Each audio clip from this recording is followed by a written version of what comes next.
This is a Huddle Sports Network broadcast. You can find us on Roku TV, Amazon Fire TV, Facebook, and of course YouTube. Get all your NFL news here first.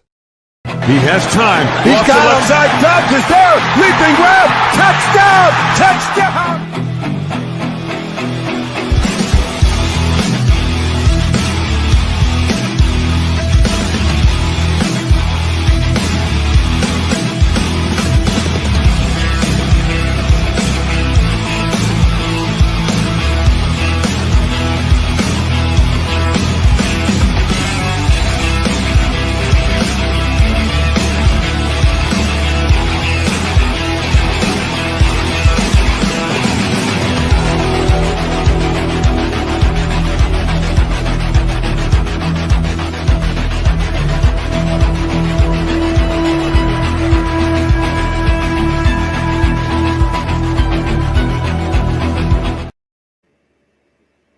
Good morning and welcome to another edition of Ken and Ken in the Morning. Of course, there's Ken. And look, we even have a broski beer this morning. Good morning, gentlemen. Good morning, guys.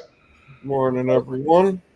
Everyone checking their socials to make sure everything got posted out as it's supposed to. There we go. So hope everyone's having a great morning. It's Thursday already. Jeez, the weeks fly by. So what are we now at, like 14 weeks till the season starts? 13 weeks? Something like that. Well, This is the clickbait machines keep working from OTAs. How great players look, how bad players look, how awesome they're taking to coaching, how not awesome they're taking to coaching. You name it, there's an article that says it. So which way do we want to go today? fuck it, doom and gloom. So, like, for the Bears, they had this thing, like, they did a 2-minute drill, 94-yard drive, whatever. And, like, oh, yeah, the Bears completed a 2-minute drill, 94-yard drive, and then a touchdown completion to Mwangi, our 7th-round selection, right, running back.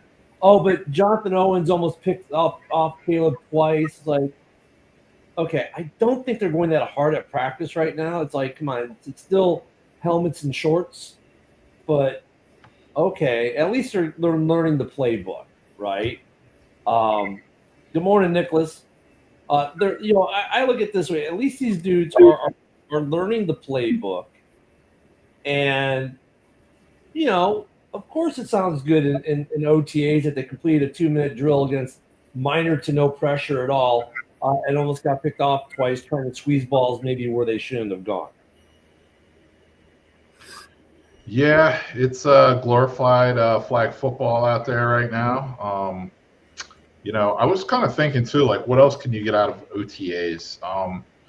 From a fan perspective, I think one of the only other things you can really take out of it is certain players. You can see if they've been putting in the work in the gym in the off season too. Like if they had any like body transformations. Hey, maybe this guy put on 10 pounds of muscle, or maybe this guy lost some of that beer gut, or something like that. Gervon Dexter looks like, he's a huge human being, but he looks like he kind of got in better shape from what I can tell. Like he looks like more slim, but like jacked at the same time. So I'm kind of glad to see that, and he's a guy I still have high hopes for. I think really looking for him to break out this season, hopefully. I agree with that. I think that's what's great about OTAs. You can track progression of whether guys are staying in shape, like you said, body transformations, if guys are healthy, if they're able to run routes, if they're able to, do the drills. Damn you, Ken, for yawning. I almost had to yawn. The drills themselves, whether the pass is completed or incompleted, really is not what matters here, right? It's, can the guy run the route? Can he run at speed? Can he make his cuts? Is he healthy? Whether they complete the pass or not, that comes as practice develops further on into the practice season, if you will, and then hopefully translate to game time. But yeah, whether the pass is completed or picked off really is inconsequential at this moment in terms of like where we are for the season. And like I said, if your quarterback gets picked off a lot in practice, that's great, right? I mean, figure out if you can put the ball in that tight coverage window, or hey, yeah, I can't get it in because I did this, but next time I'll try that. You know what I'm saying? Like, dude, how do you think these guys get to that point where they can squeeze the ball into the size of a gnat's ass, right? They practice it, and they missed 150,000 times to finally get it right that last one time. That's a tight squeeze.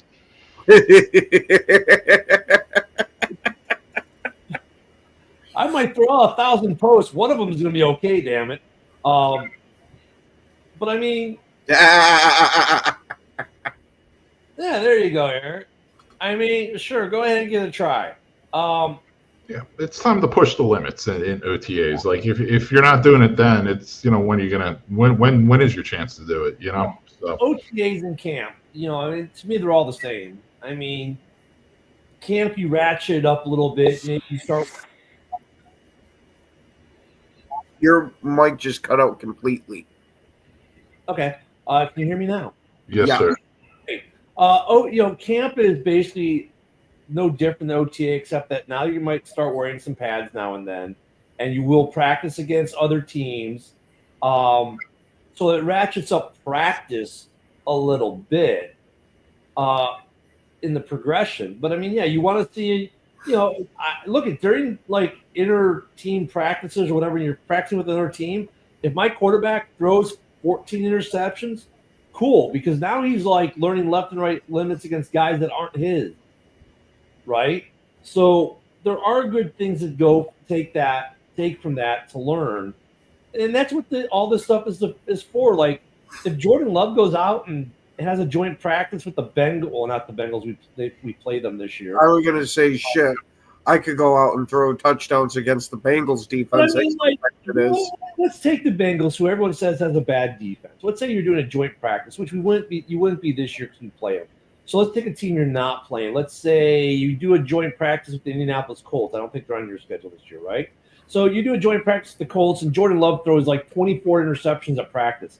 Big fucking deal, right? It's like it really is not a big fucking deal. It's like, okay, he's doing what he should be doing. I mean, do you want to see him throw those? Absolutely not. I could live with a couple. If there's a shit ton like that, I think that speaks to there's a major issue. I don't care that it's in OTAs at that point. I mean, but even then, it's like, okay, it's practice. Now, look, if it happens at one practice and the other practice maybe it's 2 or 3, okay, maybe you just had an off day at practice, or maybe they're doing something specific where they just kept trying to drive it until they got it right. See, that's the other thing we don't know. And sometimes like, hey, we want you to test this corner, put balls in a situation that he has a good chance of getting it, but it's not like perfect. Okay, there's some of that goes on. So I don't really buy into, all the clickbait articles that are going to tell you about the doom and gloom and how terrible your team is, or the oh my God, our team is so freaking awesome because look what they're doing at practice stuff either. It goes both ways. I just want to see them out there practicing and learning and making sure they're in shape. And John Doran, I'm making these excuses for Jordan Love. I'm making them for Joe Burrow. I'm making them for every quarterback and team in the league because these clickbait articles don't mean shit. It's practice. I don't know. I can agree with some of it. It isn't anything too much to worry about. But if that seems like it's the prevailing theme of what you're seeing, that to me is definitely not a good sign whatsoever. I don't care which way it's spun. Yeah, no, I think Broski and I could both even agree with what you're saying. They're like, if it's every day you're throwing 20 picks, okay, there might be a problem. If I see the number 20 in there at all, I'm going to have freaking flashbacks to Brett Favre's broken thumb season. And I'm going to say, hey, this probably ain't going to go too well. Yeah.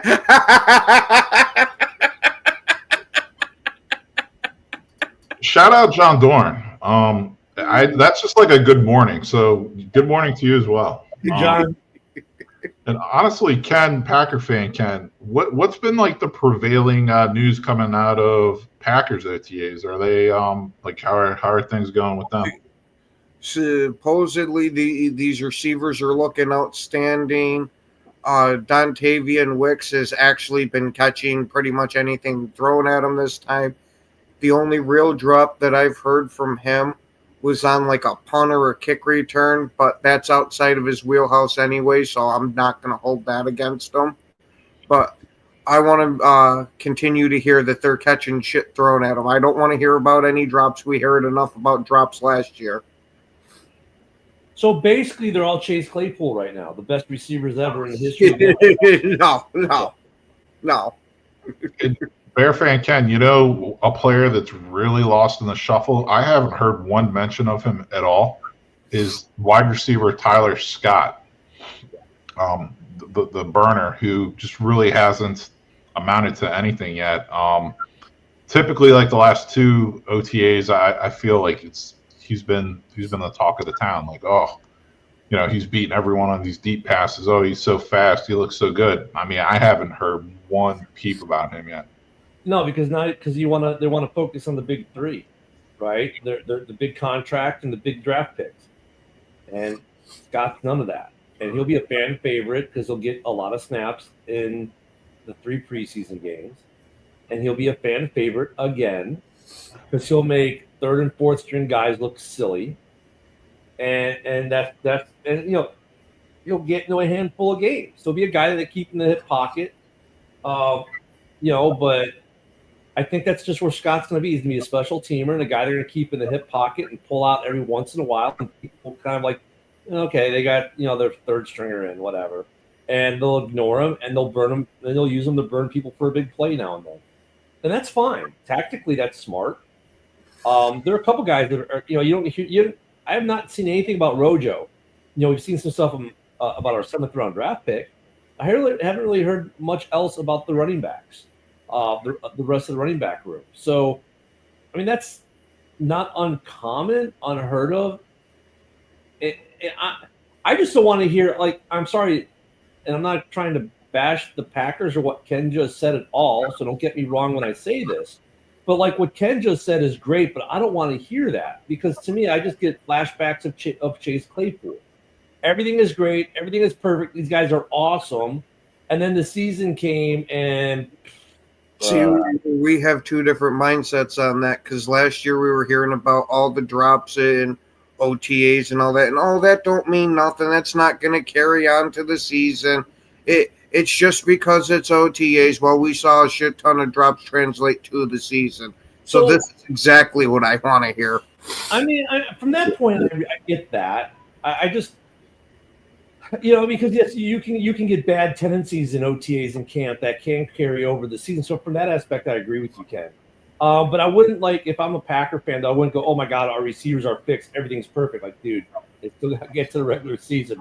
These are the first OTAs. Let's see how they do for the next couple OTAs in camp. If that story prevails, then cool. Maybe these guys figured out the right mix of stick them to put on their gloves and actually catch the damn ball, right? I mean, that's the hope and dream, because if you start hearing a Packer practice that these guys are now back to the drop season, yeah, I get it. You're concerned.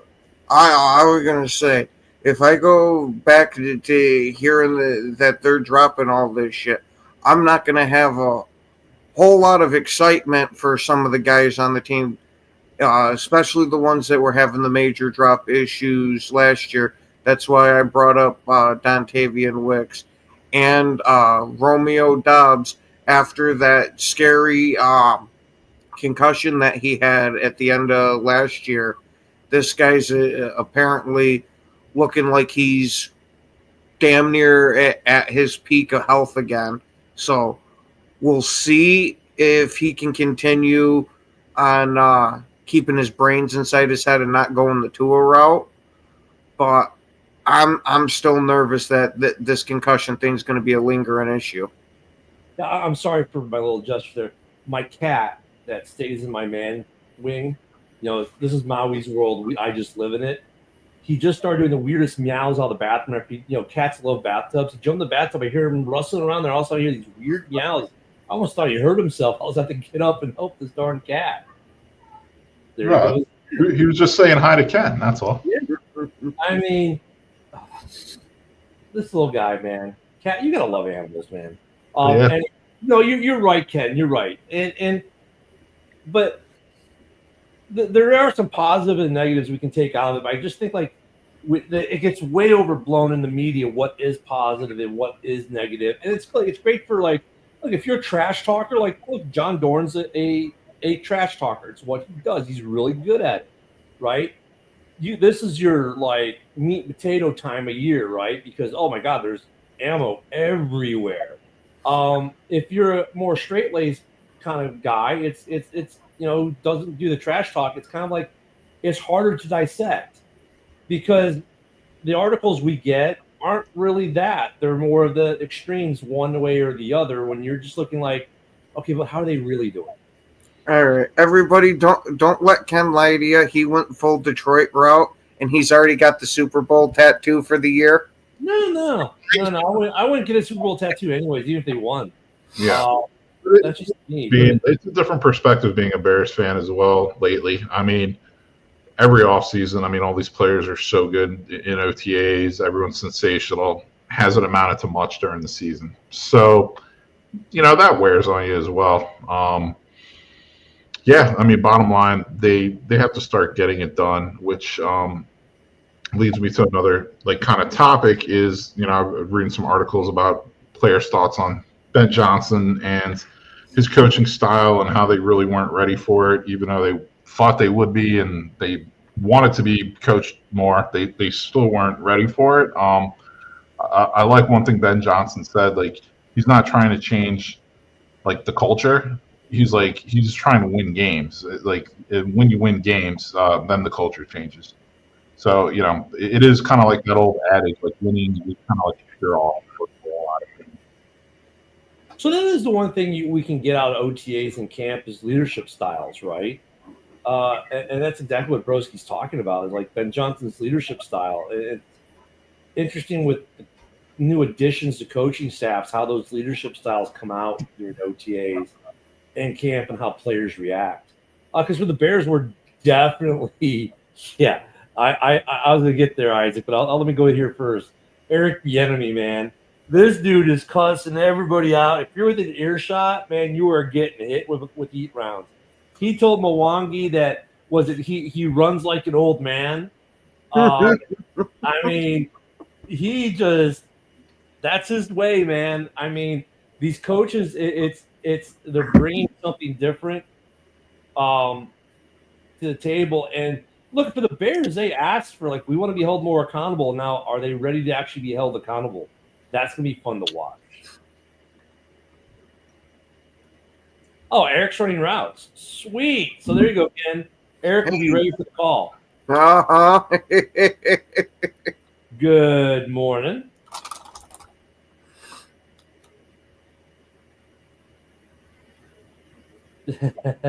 Oh, geez. No, but coaching style is something we are starting to get a sense of, right? I mean, we've already heard some things about Johnson with the guys. Okay, different. He's holding us a little more accountable. Obviously, not easy practices. He's coming at him pretty hard from the jump. So I like that. I guess in Green Bay you don't hear much about it because it's the same coaches, but. I don't know. What's the talk in Green Bay about the leadership and the coaching? Anything there, Ken? I was going to say pretty much the same old, same old. I can tell you, though, the one thing I am tired, and I mean absolutely exhausted of hearing during OTAs. Oh, the team chemistry is so great. They've never been closer, this, that, and the other. I've heard that shit 2-3 years in a row now, and it most certainly didn't translate last year, at least between quarterback and receiver, so they can shut the hell up about that. You know what, though, Ken? What's funny, though, to mention it? It's kind of like go to any team, any player. Hey, so what do you think about your new tackle?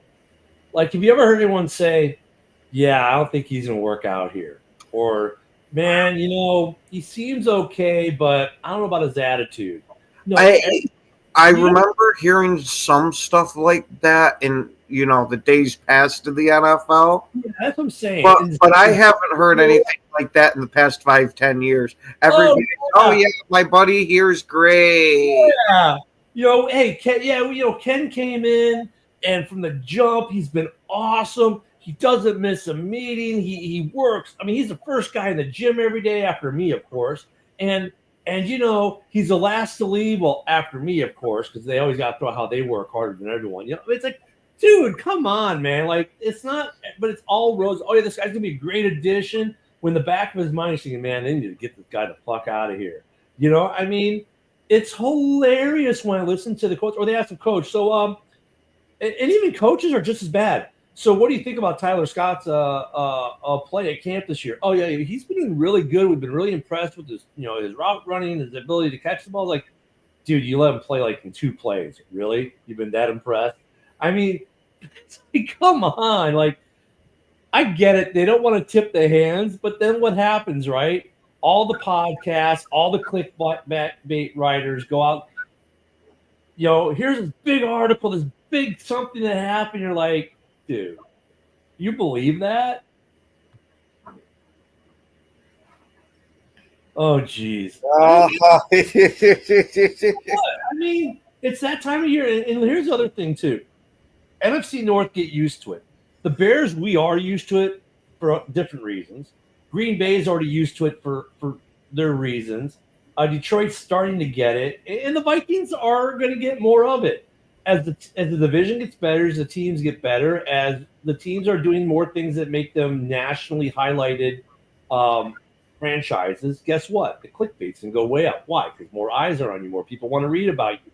More of these reporters are going to start, filing their little clickbait reports to get clicks because your team is hot.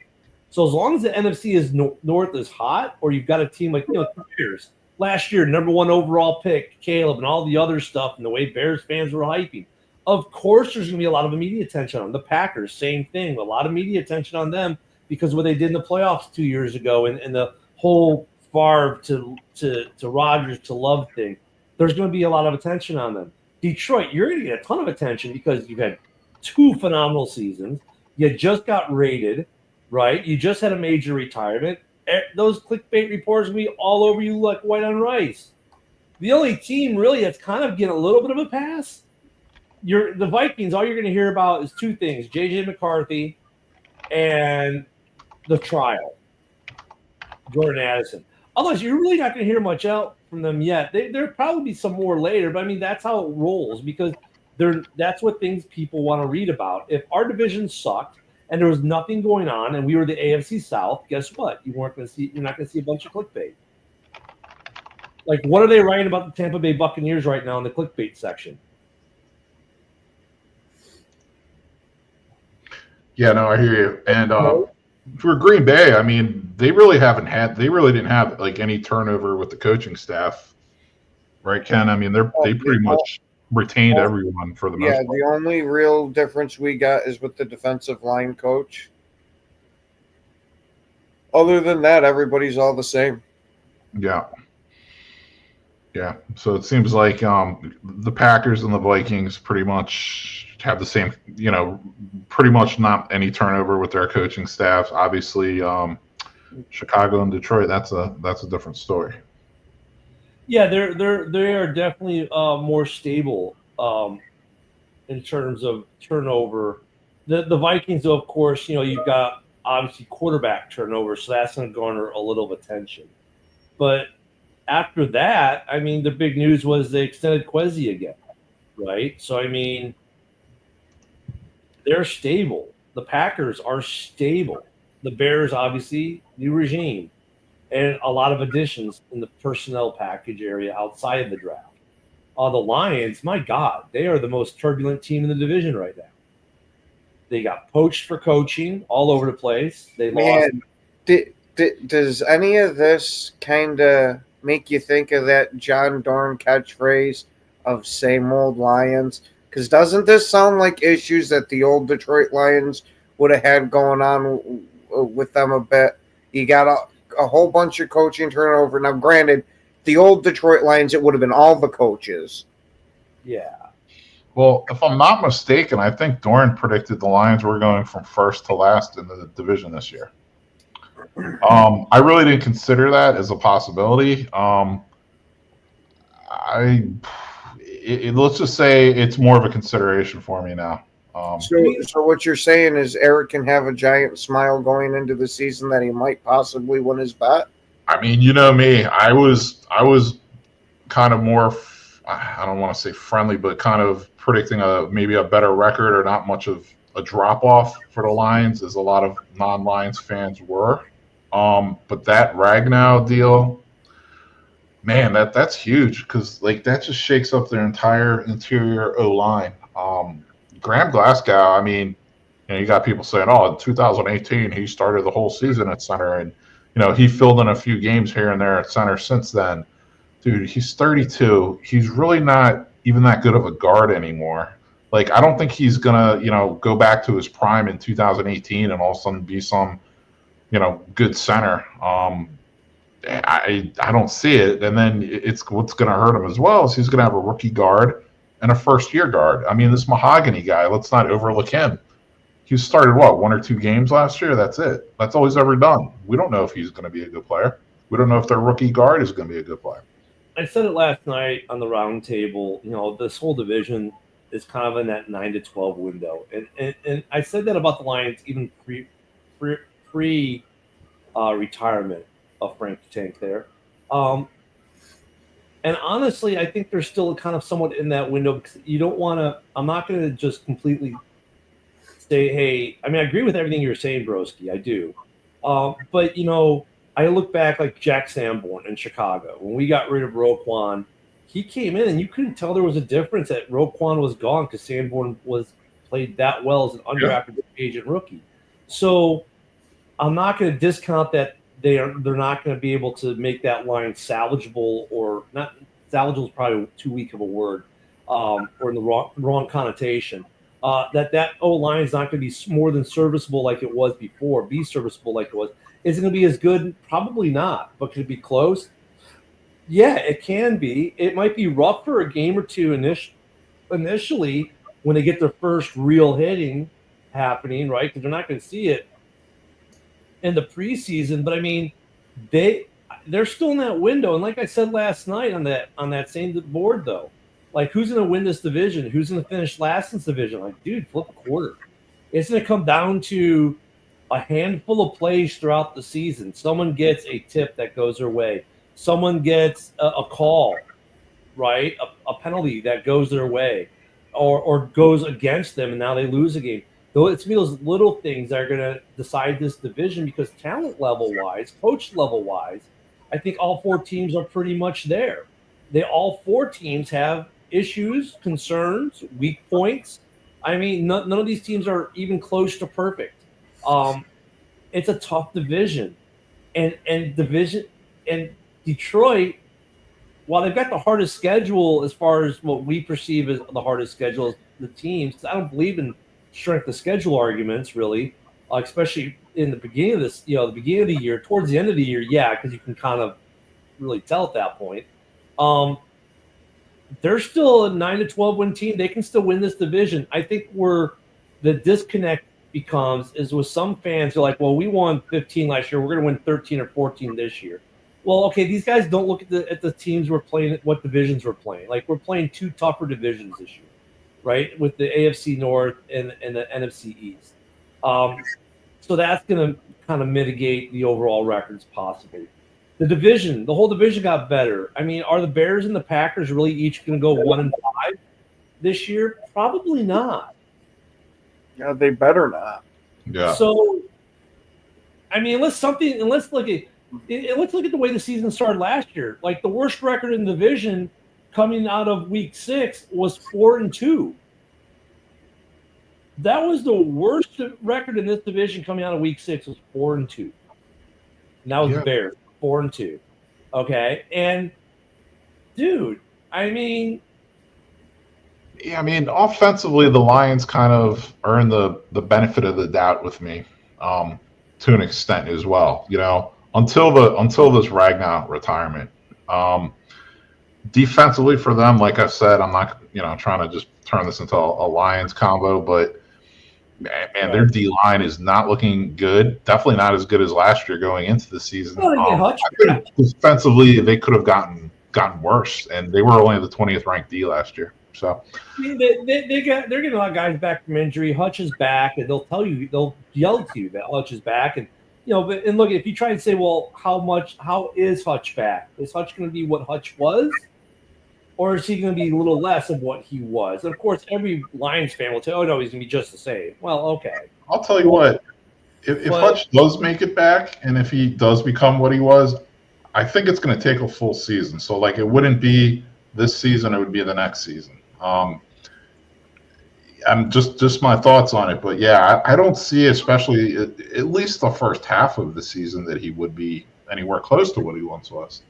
I mean, obviously, I think this is probably more the argument, Broski, would be this: the Bears are probably trending up, the Packers are probably trending up, the Vikings are probably trending up, and the Lions right now appear to be trending down. Yeah, because of injuries, retirement, and a bunch of different things. Like, they are the one team trending in the wrong division, but they still have a ton of talent on that team and can still win a lot of games. Yeah, and I do believe in the saying, like, if you don't get better in the offseason, you get worse. I don't really think anyone can make an argument that the Lions got better in the offseason. Even if you want to do the total Lions fan homer take of, oh yeah, but we had so many injured players and they're going to be back now. I still don't think, like, just looking at their roster, I don't think that makes them better. Well, that's the hopium that every fan base does when they have injured players that come back, right? We've all done it. I mean, oh, well, as soon as we get this guy back, we're going to be fine. As soon as Bakhtiari comes back, that's going to be locked down, and Rodgers will never have to worry again. Bakhtiari never really made it back, now did he? I mean, that's the hopium that every fan base drinks on some level, because if you're a fan, you don't want to sit there and go, yeah, Crosby, missed 5 games, last 5 games of the whatever. He's going to be back. You don't want to say, well, I'm worried about how he's coming back. No, he's going to come back strong because, we got to have the bravado for our team. And speaking of the Raiders, there's Joseph. Good morning, Joe. Yeah, it's one of those things where I get where Lions fans are at. They've had a lot of years of, like, really just sucking. There's no other way to say that. And now they've had 3 seasons where they've been relevant. Like, 3 seasons they've been really relevant. Right? The year they missed the playoffs, they were relevant. They decided some playoff fates as they were building that momentum and that team. And then the 2 back-to-back seasons, winning records, going to the playoffs, So, I mean, I get where they're at. They don't want to go back, to the brown paper bag out of the desk drawer before they go to the game kind of thing. So I get the hopium. I get why they say what they say. But the reality is, until we see it on the field, I don't think Hutch is going to be what Hutch was.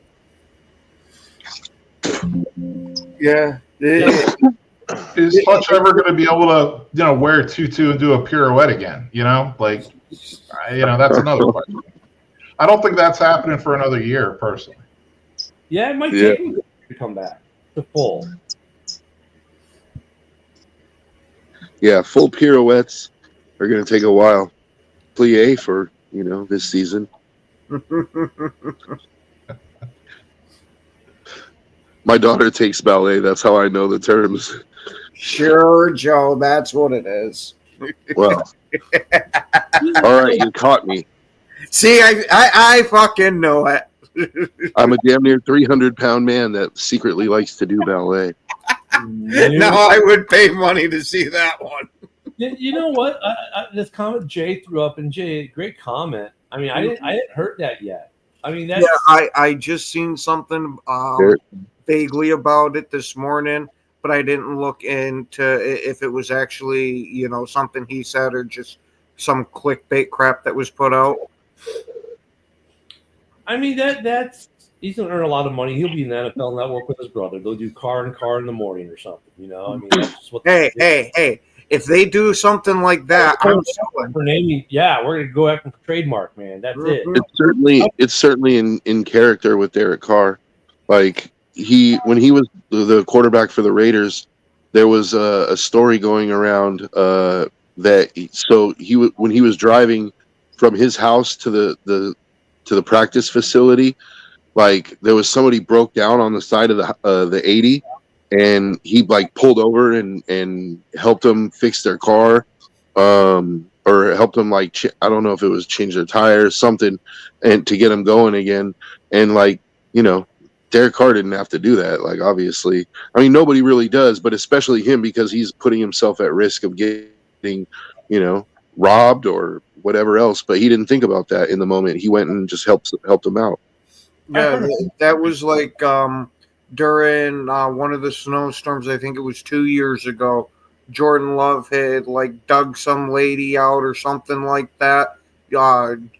Just in the regular city of Green Bay, had no reason to do it other than he saw somebody that needed help and helped. Oh, I'm sorry. This was about Derek Carr, and he just had to find a way. Like we cannot have Derek Carr being like a good person without Jordan Love being a good person. I just said because they happen to share a similar story. My God, well, hey, guys, we won't get it on your Carr Love Fest. Don't worry. Back to the Give him some respect. He's retiring. Like, he got shit on enough in his career. Okay, so Mitch, no one said. I mean, did I say the Lions season was over, Ken? Did I give them a 9-12 win window and say they still have a lot of talent and can win a lot of games? What I said is, you know, if you don't get better in the offseason, you get worse. And I don't, even with certain Lions coming back off of IR, I don't see how the Lions got better this offseason. So they're probably going to get worse. See, but according to and I'm not trying to pick on Mitch here, but the way Mitch puts his comment, it's like, well, whatever happened last year, that we're just going to replicate it. Like, if that were true, then why would we have the draft and free agent signings and practices? Because they just replicate the same thing every year, and we all end up saying, why would we even bother watching the game? So, yeah, Mitch, I don't think your Lions are as good as they were last year. And even with Hutch coming back, it's questionable to me how much Hutch is going to look like old Hutch when the season starts. And as the year goes on, he may start to look like old Hutch. And who knows, maybe he does right off the bat. I mean, the possibility is there, but it seems to me that Lions fans go to that possibility as that is the rule. All these guys will be back to form or better because they're coming off the IR, and we're going to be awesome because they're like, dude, no. And the new coach, the new OC and DC are going to automatically be better than the old ones. But that's okay because they mitigated that because they hired everyone from within, so there'll be no differences at all, none. No, I know, that's what I'm saying. They honestly, they're like, oh, and we won't even miss a beat because our new OC and our new DC are better than the old ones. And I was about to say, Morton Salt's the one that taught the system. Yeah. It's now going to be the true version of the system, and even better. Morton arrived on a golden chariot from the clouds, and he's here to make everything right. I'm not a fan of the trash talk, but dude, really, come on, you're making it easy. I mean, yes, there's going to be some drop off from last season to this season because of the changes. Yes. Oh, bro, dude, that was good, dude. The golden chariot from the sky with the Anunnaki. Yeah, with unicorns pulling the chariot, like that. That's how Johnny Morton arrived.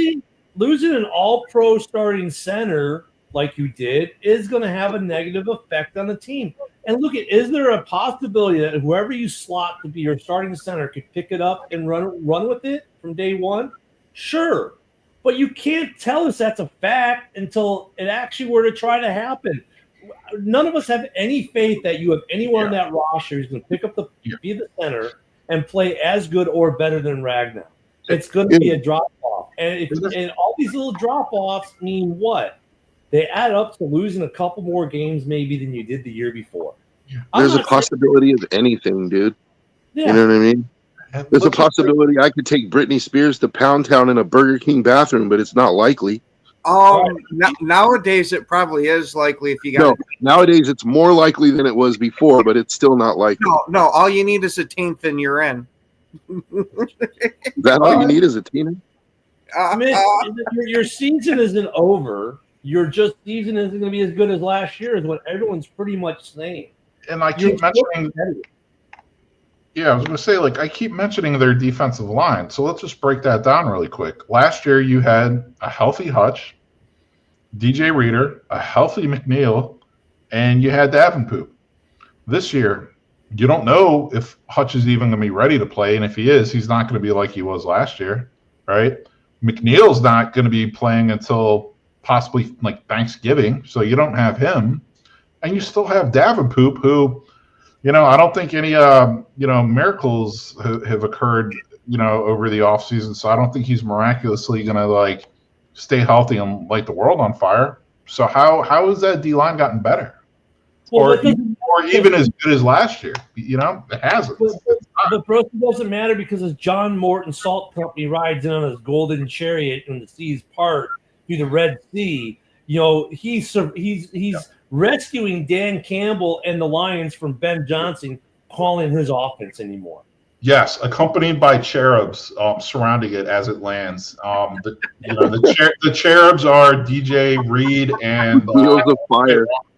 Amik Robertson, the 5'9". And J-Lo is going to light up the league and be the number one receiver in the NFL because he's that awesome that they've never doubted him in Detroit, ever. Even though every fan was calling for them to get rid of that quote-unquote bum until he actually started to play decent last year. And even when he started to play and Jared Goff is going to thrive in the new offense. Goff is going to thrive in the new offense and throw for 8,000 yards, 96 touchdowns, and 0 interceptions. Yeah, of course. And here's the thing, too. J-Mo is going to have, bomb after bomb after bomb because he's the best receiver. J-Mo's biggest plays overall last year were trick plays. Did he have a couple nice catches downfield? Sure. And a clock is right. Even a broken clock is right twice a day. I mean, that's another guy I've been kind of focusing on too. I'm kind of funny about it or, make a joke that ha ha ha, his personal babysitter left. Right. Dude, there's a reason, that really was what Randall L was there for. He was there to take Jameson Williams under his wing and coach him up and even more than just coach him up on the field, kind of get his head in the right place, kind of just, almost kind of like a big brother kind of figure to him. Yeah. And he's gone. Yeah, because didn't Randall L have a bit of character issues early in his career too? Yeah. Absolutely. I thought so. So that was the perfect mentor for him of, hey, you see how much of a jackass I was, and then you see how I reined it in and got to be a hell of a lot better receiver. Let's see if we get you to rein it in sooner. And exactly. And that's what Al Harris is there on the Bears. That's what he's doing with Tyreek Stevenson.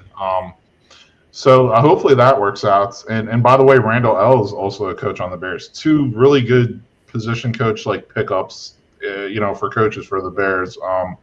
But yeah, going back to Goff too. I mean, he had 12 INTs during the regular season, which, hey, to some, that's really not too alarming.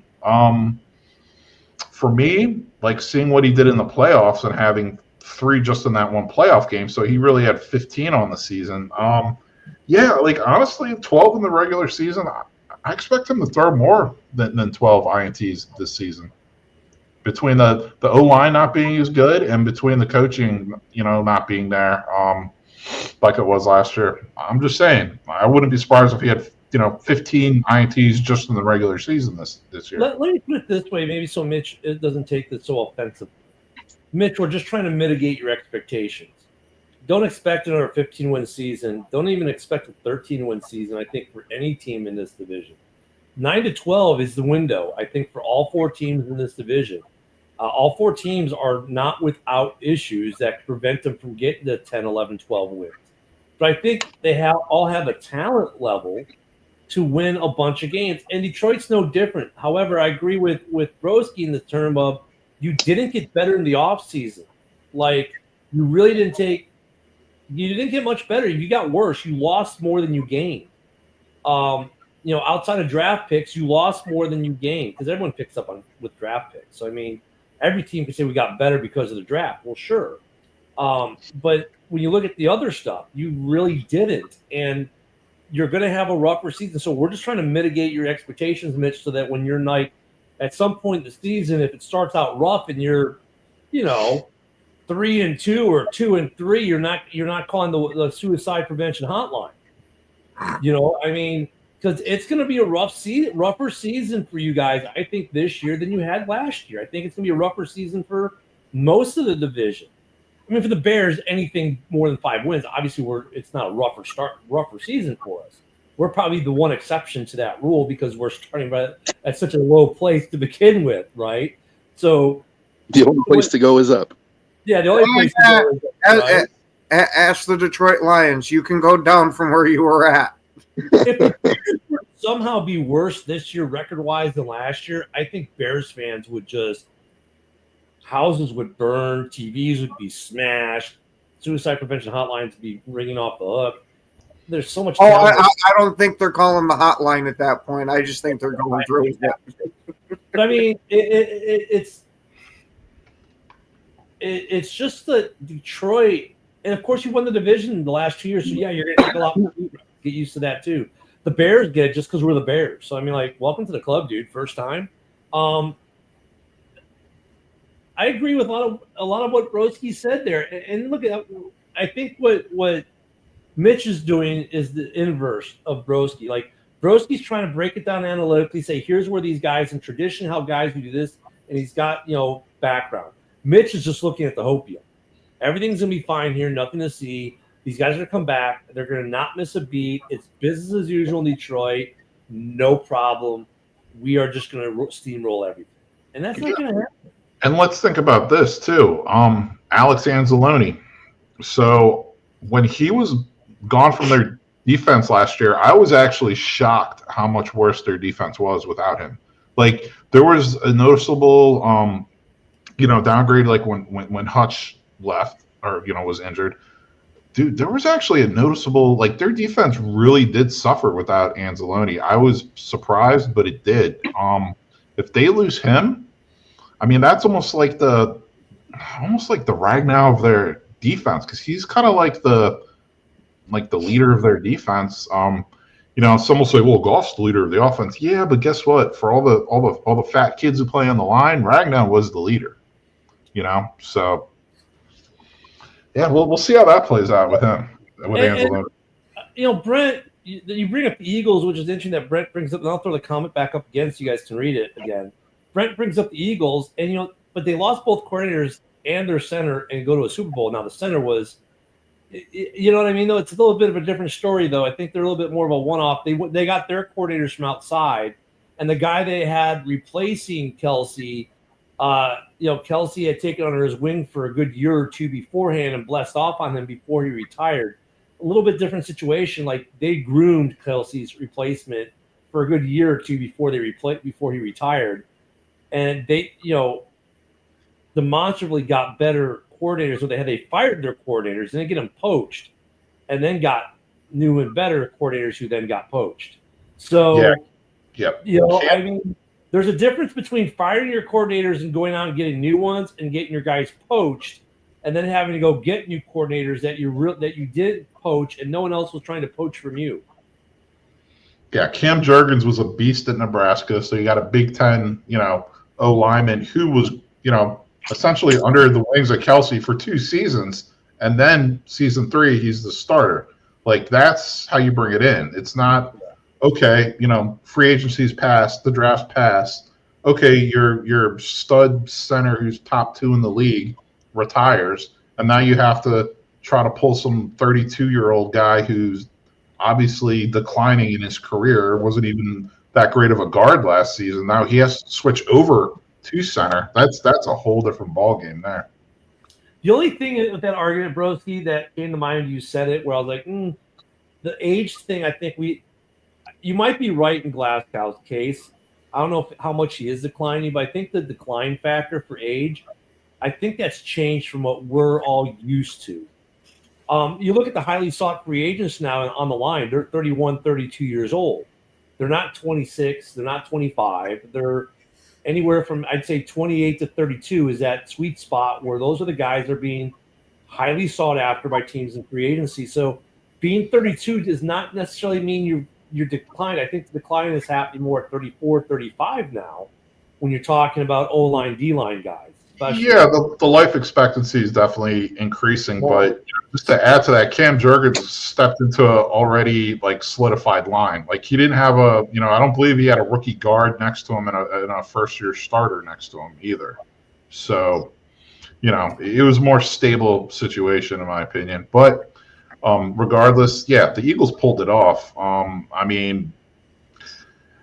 I just think they were a lot more talented team than this Lions team as well. And it's kind of, I don't know what to say. Like, did Sirianni flick off the Eagles fans one game last year? Like, that dude, I like Luca's comment. It is kind of funny. Like, that dude, how he's still the head coach there because they won the Super Bowl. That's how. But, I mean, dude, you picked the fight with the fans during the game. It's like your own fans.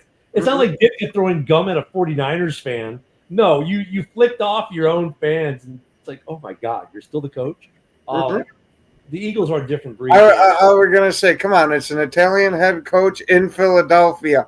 That to me sounded like it was destined to happen. He's probably like Nicky Scarfo's nephew or something. No, it's Joey Merlino. It's little Joey. That's the boss in South Philly. I mean, look, if you're the NFC North right now, if you're the Packers, you're happy because no one's really talking about you. Everyone's talking about the Bears, and the Bears are stealing the spotlight there, and the Lions are stealing spotlight.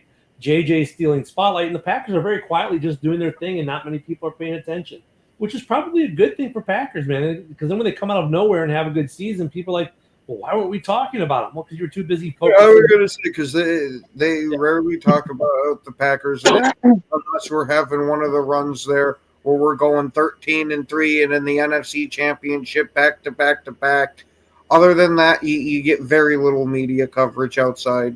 They're and I know Ken gave me that look yesterday when I said it. They're like the Steelers are stuck in mediocrity, and to a certain degree they are, right? Because they're not getting the flashy free agents, they're not getting the flashy, top 10 draft picks. They're not getting there's just not a lot of flash with Green Bay in the offseason. They don't.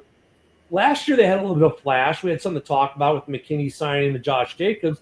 This year it was like, okay, we're just gonna. I was gonna say that the flash this year was Matthew Golden. That as long as we're doing stuff that's outside the usual norm to keep improving the team, we're heading in the right direction. I'll say, I'll agree with Ken that I agree while I disagree. It was flashy in the sense that, oh my God, they took a receiver in the first round. They haven't done it in 2 decades. But it's pick number 23 or whatever it was. I mean, it's not like it's that top 15 pick that everyone wants to talk about. You know what I mean? Like the later round, first round picks, they just don't get talked about. So the media is not clamoring about it. Green Bay just gets kind of like beat it. Like, really, the biggest thing you can say about Green Bay is, okay, is Jordan Love going to prove he's worth the money this year? Is he going to have a breakout year? Well, that's the only question. The biggest thing is, are the receivers actually going to hold on to the ball this year? But I mean, the quarterback gets blamed for that. Look at even we went with a bunch of guys who aren't from our division. They still he going to earn the paycheck? Because at the end of the day, everyone forgets that the receivers drop the ball. People forget that that Caleb had a lot of drop touchdown passes too last year from guys like Keenan Allen of all people. But that gets dropped. People don't, overall, yeah, we can cherry pick it out. Yeah, but you see all these drops that, even DJ Moore had some unaccustomed drops in bad, inopportune times. There's not much to say about the Packers right now. So Packer fans just their only thing they have to hear about is Jordan Love worth the money? And of course, they've armed themselves with a ton of arguments because the only thing they have to defend is, yeah, but Dobbs and these guys were dropping the ball like it was a hot potato last year and they didn't want to burn themselves. And that's not bad. I was going to say, or we listen to the quarterback gurus in the media that are absolutely talking Jordan Love up, saying about how he's a damn good quarterback. But I mean, if you talking Jordan Love up, it's a great story because then you can, hey, look at the Packer, thing, 3 quarterbacks in a row. So you want to talk him up and be right. So A, you can tell everyone you're right, and then the Packers, like, look how good they are bringing quarterbacks. Because these guys are also caught in that place when Jordan Love came in, all their arguments were, yeah, but look how good the Packers are with quarterbacks, all two of them that were good, right, like that. You got two back-to-back, great. Well, now they're going to get the third, and they all beat their drum so loudly about how awesome it's going to be. They have to keep propping him up. He has to be good, or they don't look good as sportscasters, right? It's like, well, you guys told us these guys are going to be good, so now if the next year you change the tune, it's like, okay, Waffle House flip flopping. So I mean, there's some of that. Remember when Mel Kiper said that if Jimmy Clausen wasn't a perennial All-Pro, that he would hang it up? Yeah. I was going to say, no matter what he says, he's wrong 90% of the time and so full of hot air. Everybody would do freaking backflips and might actually start tuning into ESPN on draft night if Mel Kiper hunted up. If put it this way, it's like if Caleb had an MVP year this year, I would expect John Doran to still call him a bust. I would, because that's what he's been doing. He's going to stick to his guns, as he should, right? But all of a sudden, one day, John Doran starts singing the praises of Caleb Williams. First off, I just worry about his mental health. It would leave me feling very uncomfortable. I'll tell you that. Yeah, it would. That's how you know that Caleb would be guaranteed a bust at that point. But then secondly, though, you're going, wait a minute, you've been telling me for 2 years this guy's a bust, and now all of a sudden you're telling me you've been wrong for 2 years. You know what I mean? I mean, going to say that's how you get credibility as a journalist, is you admit when you were wrong too. Yeah, but they don't do that these days. They just double down, and then they do a Sean St. Pierre, whatever her name is, and go, I'm leaving my party and I'm going to write a tell-all book about how I lied to you for 3 years. I mean, that's what they'll do. Like, I'm quitting ESPN and I'm going to write a book that tells you how that was forced to give you this narrative for the last umpteen years. That's what they do now. You know what's even more annoying about Mel Viper anymore is he has that little buddy tag-along, Field Yates. Who named someone Field? Second of all, Mel Kiper always comments on how much he likes his hair. I'm like, this is just odd. This is just weird.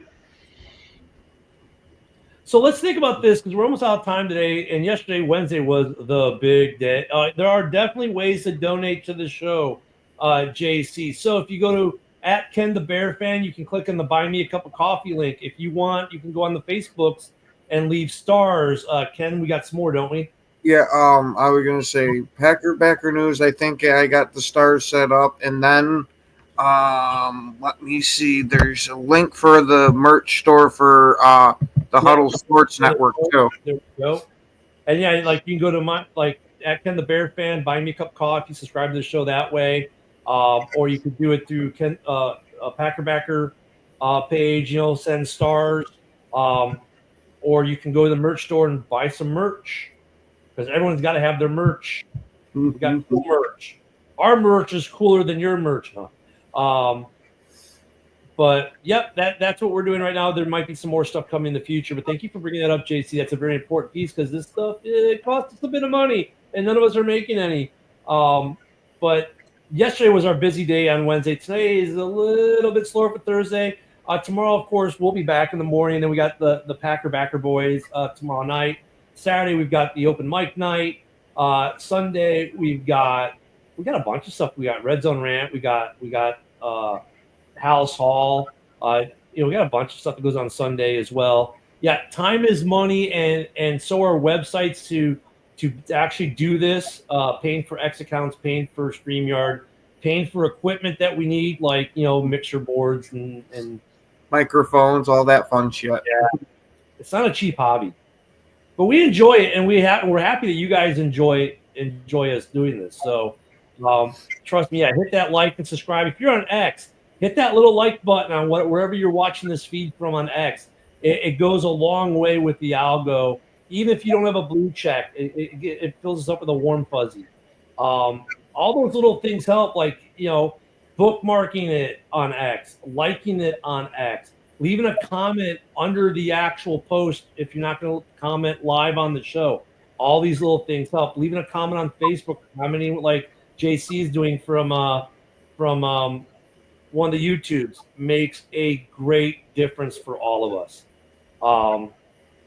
We have a good Bills show on Are those guys on Friday night or Saturday night? Oh, I'd have to look at the schedule to remember. But unfortunately, we are at that time.